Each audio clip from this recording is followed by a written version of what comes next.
تو ان میں سے ایک شخص غیب و غضب میں جل بھن کر یمن گیا اور وہاں کے گرجا گھر میں پاخانہ کر کے اس کو نجاست سے لت پت کر دیا، اور بعض روایات میں یہ بھی ملتا ہے کہ اس گرجا گھر کو توڑ پھوڑ کر نشانہ بنایا۔ جب ابراہہ نے یہ واقعہ سنا تو وہ طیش میں آپے سے باہر ہو گیا اور خانہ کعبہ کو تباہ کرنے کے لیے ہاتھیوں کی فوج لے کر مکے پر حملہ کر دیا، اور اس کی فوج کے اگلے دستے نے مکہ والوں کے تمام اونٹوں اور دوسرے مویشیوں کو چھین لیا۔ اس میں 200 یا 400 اونٹ حضرت عبد المطلب کے بھی تھے۔ حضرت عبد المطلب کو اس واقعے سے بڑا رنج پہنچا، چنانچہ آپ اس معاملے میں گفتگو کرنے کے لیے اس لشکر میں تشریف لے گئے۔ جب ابراہہ کو معلوم ہوا کہ قریش کا سردار اس سے ملاقات کرنے کے لیے آ رہا ہے تو اس نے آپ کو اپنے خیمے میں بلایا، اور حضرت عبد المطلب کو دیکھا کہ ایک بلند قامت روبدار اور نہایت ہی حسین و جمیل آدمی ہے جن کی پیشانی پر نبوت کا جاؤ جلال چمک رہا ہے، تو ان کی صورت دیکھتے ہی ابراہہ ان سے متاثر ہوا اور بے اختیار تخت شاہی سے اتر کر آپ کی تعظیم و تکریم کے لیے کھڑا ہو گیا اور اپنے برابر بٹھا کر دریافت کیا، کہیے سردار قریش، یہاں آپ کی تشریف آوری کا کیا مقصد ہے؟ حضرت عبد المطلب نے جواب دیا کہ ہمارے اونٹ اور بکریاں وغیرہ جو آپ کے لشکر کے سپاہی ہاں کر لے گئے ہیں، آپ ان سب مویشیوں کو ہمارے سپرد کر دیجئے۔ یہ سن کر ابراہہ نے قہقہا لگایا اور کہا کہ اے سردار قریش، میں تو یہ سمجھتا تھا کہ آپ بہت ہی حوصلہ مند اور شاندار آدمی ہیں، مگر آپ نے مجھ سے اپنے اونٹوں کا سوال کر کے میری نظروں میں اپنا وقار کم کر دیا۔ اونٹ اور بکریوں کی حقیقت یہ کیا ہے؟ میں تو آپ کے کعبے کو توڑ پھوڑ کر برباد کرنے کے لیے آیا ہوں، آپ نے اس بارے میں گفتگو ہی نہیں کی۔ حضرت عبد المطلب نے کہا، مجھے تو اپنے اونٹوں سے مطلب ہے، کعبہ میرا گھر نہیں بلکہ وہ خدا کا گھر ہے، اور وہ خدا اپنے گھر کو بچا لے گا، مجھے کعبے کی ذرا بھی فکر نہیں ہے۔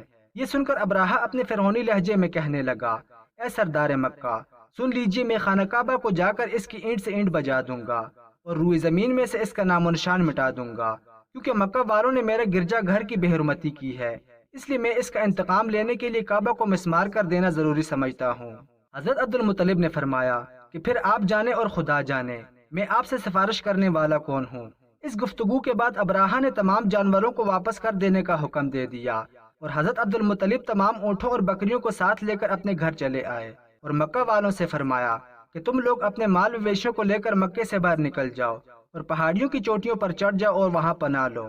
مکہ والوں سے یہ کہہ کر پھر خود اپنے خاندان کے چند آدمیوں کو ساتھ لے کر خانہ کعبہ میں گئے اور دروازے کو پکڑ کے انتہائی بے قراری اور تکلیف کے ساتھ دربار باری تعالیٰ میں اس طرح دعا مانگی کہ اے میرے اللہ، بے شک ہر شخص اپنے اپنے گھر کی حفاظت کرتا ہے، لہٰذا تو بھی اپنے گھر کی حفاظت فرما اور عیسائیوں کے مقابلے میں اپنے اطاعت گزاروں کی مدد فرما۔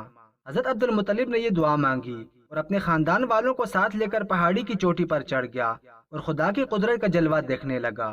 ابراہہ جب صبح کو خانہ کعبہ جانے کے لیے اپنے لشکر کے ہاتھیوں کی قطار کے ساتھ آگے بڑھا اور مقام مخمس میں یہ پہنچا تو خود اس کا ہاتھی، جس کا نام محمود تھا، ایک دم بیٹھ گیا۔ انہوں نے کوڑا مارا اور بار بار للکارا مگر ہاتھی نہیں اٹھا۔ اسی حال میں قہر الہی ابابیلوں کی شکل میں نمودار ہوئے اور ننے ننے پرندے جھنڈ کے جھنڈ، جن کی چونچ اور پنجوں میں 3 کنکریاں تھیں، سمندر کی جانب سے حرم کعبہ کی طرف آنے لگے۔ بابیلوں کی لشکر نے ابراہہ کی فوج پر اس زور و شور کے ساتھ سنگ باری شروع کر دی کہ ابراہہ کے لشکر اور اس کے ہاتھیوں کے پرخچے اڑا دیے گئے۔ ابابیلوں کی سنگ باری خداوند قارون جبار کے کار و غضب کی ایسی مار تھی کہ جب کوئی کنکری کسی ہاتھی سوار کے سر پر پڑتی تو وہ اس آدمی کے بدن کو چھیدتی ہوئی ہاتھی کے بدن سے پار ہو جاتی تھی۔ ابراہہ کی فوج کا ایک آدمی بھی زندہ نہیں بچا اور سب کے سب ابراہہ اور اس کے ہاتھیوں سمیت تباہ و برباد ہو گئے۔ ان کے جسم کی بوٹیاں ٹکڑے ٹکڑے ہو کر زمین پر بکھر گئیں۔ پھر سلطان صلاح الدین ایوبی رحمۃ اللہ علیہ نے فرمایا کہ چنانچہ قرآن مجید میں سورۃ فال میں خداوند قدوس نے اس واقعے کا ذکر کرتے ہوئے ارشاد فرمایا، یعنی اے میرے محبوب، کیا آپ نے نہیں دیکھا کہ آپ کے رب نے ان ہاتھی والوں کا کیا حشر کر ڈالا اور ان کے خداؤں کو تباہی میں ڈالا اور ان پرندوں کے ذریعے کنکریاں بھیجیں تاکہ انہیں کنکر کے پتھروں سے مارے، جو انہیں چباتے ہوئے گھاس جیسا بنا ڈالا۔ جب ابراہہ اور اس کے لشکر کا یہ انجام ہوا تو عبد المطلب پہاڑی سے نیچے اترے اور خدا کا شکر ادا کیا۔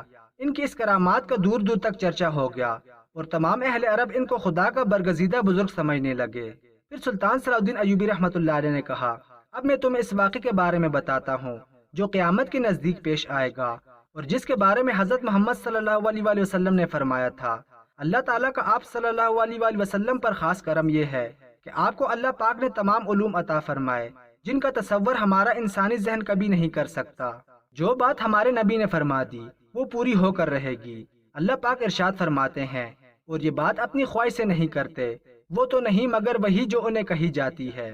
اللہ کے علم کے سمندر کے مقابلے میں نبی صلی اللہ علیہ وآلہ وسلم ایک قطرہ ہے، مگر آپ صلی اللہ علیہ وآلہ وسلم کا یہ قطرہ تمام مخلوق کے لیے ایک سمندر کے برابر ہے۔ یہ بات سچ ہے کہ آپ صلی اللہ علیہ وآلہ وسلم کے علم کے بارے میں اندازہ نہیں لگایا جا سکتا۔ اللہ کی ذات تو بہت وسیع ہے، ہم اس کا اندازہ کس طرح لگائیں گے؟ آپ صلی اللہ علیہ وآلہ وسلم نے اپنے سے پہلے گزرے انبیاء کرام اور ان کی امتوں کے ساتھ ساتھ آنے والے وقتوں کے بارے میں بھی امت کو آگاہ کیا۔ محدثین اور مفسرین کا کہنا ہے کہ جب قیامت قریب ہوگی تو خانہ کعبہ کو گرائے جانے کا واقعہ پیش آئے گا۔ جن لوگوں کو اس بارے میں علم نہیں ہے ان کو اس بارے میں حدیث مبارکہ کی روشنی میں بتاتا ہوں۔ خانہ کعبہ اللہ پاک کی نشانیوں میں سے ایک عظیم الشان نشانی ہے۔ جب تک کعبہ قائم ہے اس وقت تک دنیا بھی قائم و دائم رہے گی۔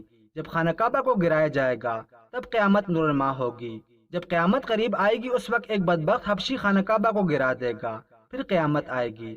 اس بدبخت حبشی کے بارے میں آپ صلی اللہ علیہ وآلہ وسلم نے ارشاد فرمایا، حبشی کی شکل و صورت ایسی ہوگی کہ وہ چھوٹی پنڈلیوں والا کعبے کو گرائے گا، جبکہ بخاری شریف میں لکھا ہے کہ رسول اللہ صلی اللہ علیہ وآلہ وسلم نے فرمایا، گویا میں اس حبشی کو دیکھ رہا ہوں، وہ کالا اور چوڑی ٹانگوں والا ہے، کعبے کے پتھر اور اینٹوں کو اکھاڑ اکھاڑ کر پھینک رہا ہے۔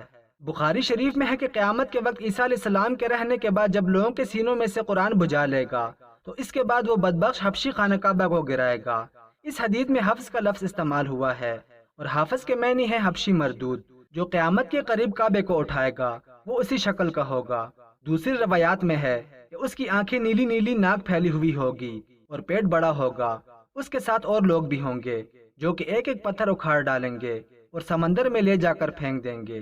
یہ قیامت کے بالکل نزدیک ہوگا۔ آئندہ سالوں میں امام مہدی اور حضرت عیسیٰ علیہ السلام کا نزول ہو جائے گا، دجال نمودار ہو جائے گا اور فتنہ فساد پھیلائے گا۔ یہودیوں، عیسائیوں اور مسلمانوں کی آپس میں بہت بڑی جنگیں ہوں گی جو کہ ایک محدود مدت کے سالوں کی دوری پر ہے۔ حقیقت یہ ہے کہ یہ سب اللہ تعالیٰ کے حکم سے ہی ہوگا۔ اگر گہری نگاہ سے دیکھا جائے تو بڑے بڑے فتنے تو کئی صدیاں پہلے سے ہی رونما ہونا شروع ہو گئے تھے۔ مسلمانوں اور یہود و نصارہ میں بڑی بڑی جنگیں ہوئیں۔ کتنی مرتبہ قبلہ اول فتح ہوا، کتنی مرتبہ قبلہ اول پر یہودیوں کا قبضہ رہا۔ صرف 20ویں اور 21ویں صدی کے سیاسی معاملات و واقعات کو ہی قرب قیامت سمجھ لیا جانے لگا ہے، جبکہ نبی کریم صلی اللہ علیہ وسلم کے ایک فرمان کے مطابق آپ کی وفات کے بعد کا سارا زمانہ قرب قیامت ہی ہے، چاہے کتنی ہی صدیاں بیت جائیں۔ سلطان صلاح الدین ایوبی پر اللہ کا خاص کرم تھا اور اللہ کی ذات نے سلطان سے بڑے بڑے کام لیے۔ اس میں کوئی دو رائے نہیں کہ جب سلطان اقتدار میں آئے تو آپ نے اسلام کا جھنڈا اقوام عالم میں لہرایا تھا۔ سلطان اکثر کہا کرتے تھے کہ کسی بھی سلطنت کے سلطان کو اسلام کی بنیادی تعلیمات کا یقینی اور مکمل طور پر پتہ ہونا چاہیے تاکہ وہ کہیں بھی کسی بھی سوال کا منہ توڑ جواب دے سکے۔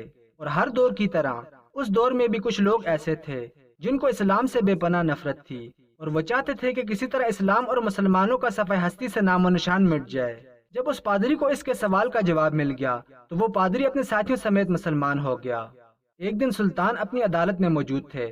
ایک یہودی عورت اپنے چند کنیزوں اور ملازموں کے ساتھ سلطان کے سامنے حاضر ہوئی، لیکن اس نے مکمل پردہ کیا ہوا تھا اور ایک خاص قسم کا عظیم الشان لباس پہنا ہوا تھا۔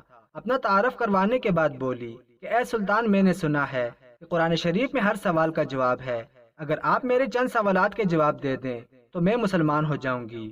سلطان صلاح الدین ایوبی نے بڑے مزے میں کہا، پوچھیے کیا سوال ہے، میں آپ کو ان کے جواب ضرور دوں گا۔ لڑکی نے سوالات کی بارش کر دی۔ وہ ایسی کون سی چیز ہے جس کو خدا نے تخلیق نہیں کیا؟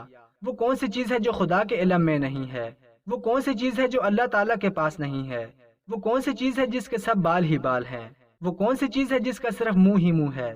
وہ کون سی چیز ہے جس کے صرف پاؤں ہی پاؤں ہیں؟ وہ کون سی چیز ہے جس کی صرف آنکھیں ہی آنکھیں ہیں؟ وہ کون سا بندہ ہے جس کا خاندان نہیں ہے؟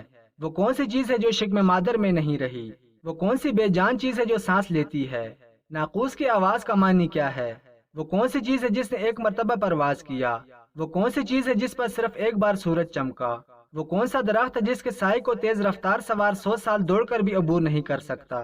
وہ کون سا درخت ہے جو دھوپ اور پانی کا محتاج نہیں؟